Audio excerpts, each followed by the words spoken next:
Okay, students, now before we close today, I want to talk a bit about your written work. Several of you've gotten feedback from me saying you're having trouble with your sentence structure.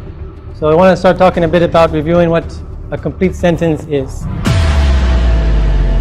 Andi andangal lamgal nder lesde ndi fo ko ɓosaru mi sappi to mi wi ndulama miɗo tabbitina ma ndulama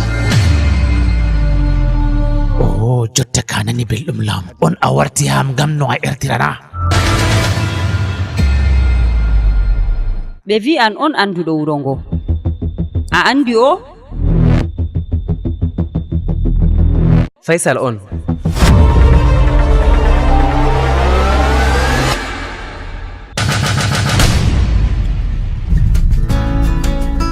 Nuria.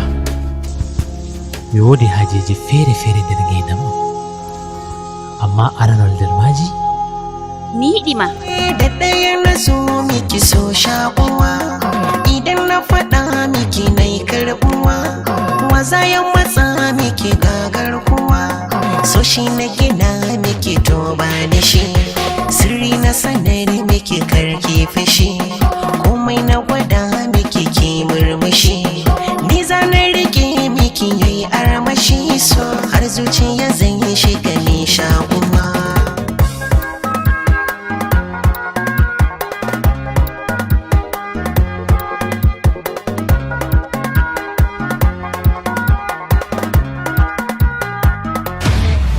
Avec la police non corrompue qui est prêt à mourir pour son pays.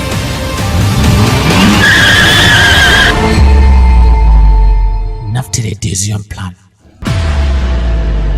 amma à cette fois-ci pas de négligence to a wodi ngorngako war fottini gite be gite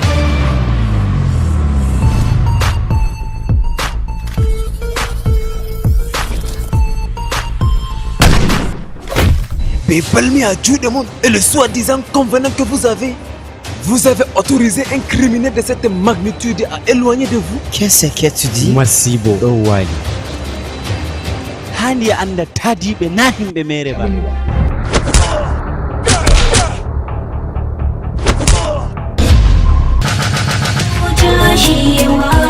Ilimi ya zama faji'a ne maza har mata mu dubawa. Ilimi damkar fitila ne da ke haskaka mu madacewa.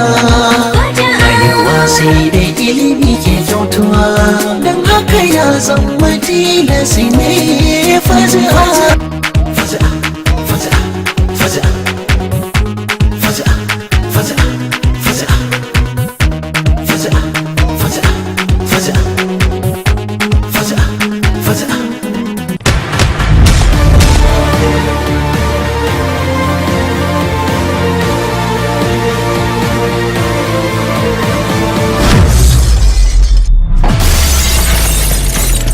Découvrir tout cela en Fadja, commercialisé et distribué dans la nation d'Afrique, au Nigeria, Niger, Ghana, Sierra Leone, Cameroun, Gabon, Sénégal, Mali, Guinée, Gambie, Mauritanie et les autres pays d'Afrique. Producteur exécutif Halil Oumar, produit par Yao Saïd Moubi. Réalisé par le meilleur réalisateur de l'année, Faisal Aboubakar Oyoyo. Fadja, arrivé dans bientôt.